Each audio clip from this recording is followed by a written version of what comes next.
Española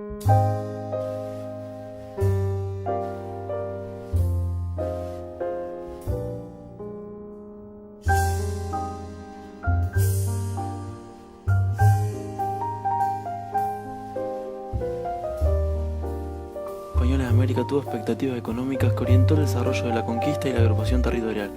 Se buscaron metales preciosos que fueron uno de los principales elementos para el desarrollo colonial sudamericano. En las mejores zonas donde había gran yacimiento se crearon ciudades como por ejemplo Lima, que se convirtió en la ciudad principal de canje entre América y España. España organizó los lugares después del descubrimiento. En el siglo XVI se creó el Virreinato de Perú, que en aquel tiempo fue la capital de Lima.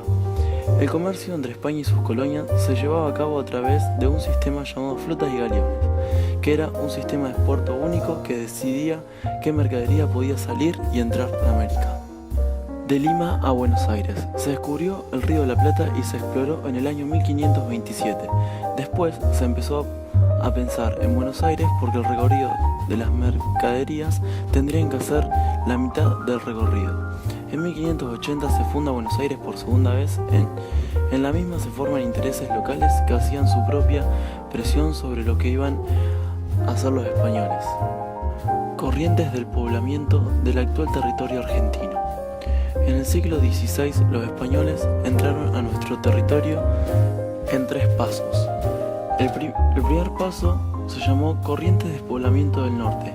Partió desde el Perú, ingresando por la quebrada de Humahuaca, y ahí se fundó Santiago del Estero, San Miguel de Tucumán, Córdoba, Salta, San Salvador de Jujuy y San Fernando del Valle de Catamarca.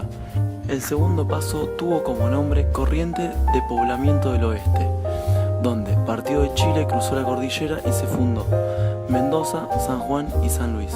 Y por último, en el tercer paso, tuvo como nombre Corriente de Poblamiento del Este, provenía de España, penetrando por el Río de la Plata, y ahí fue donde se fundó Asunción y las 2 fundaciones de Buenos Aires que ya antes habíamos mencionado. Estos pasos tuvieron sus objetivos.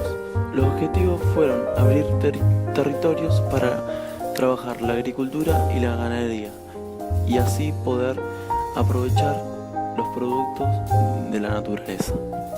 Importancia geográfica del Virreinato del Río de la Plata. Los europeos y los piratas pusieron en peligro el sistema de flotas y galeones. España hizo cambios llamados reformas borbónicas, achicando el sistema de flotas y galeones y dejando que los barcos lleguen a diferentes puertos, dejando así el monopolio comercial, dándole importancia a Buenos Aires y a Montevideo. Al final, los cambios dio resultado en 1776, cuando se creó el Virreinato del Río de la Plata. Esta creación significó la reorganización de nuestro territorio actual, que se dividió en 8 intendencias y 4 gobiernos políticos militares.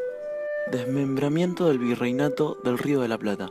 El virreinato representó los cambios del territorio durante la dominación de los españoles.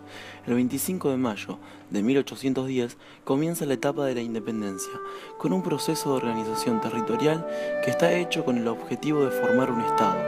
Un año después se crea el reglamento de juntas de provincias. El interior de Buenos Aires dice que no a la junta de provincias, pero la lucha entre la capital y el interior tuvo una larga aventura en la historia de los cambios del territorio de nuestro país. Gracias a esto se sancionó en 1853 la Constitución Nacional Argentina.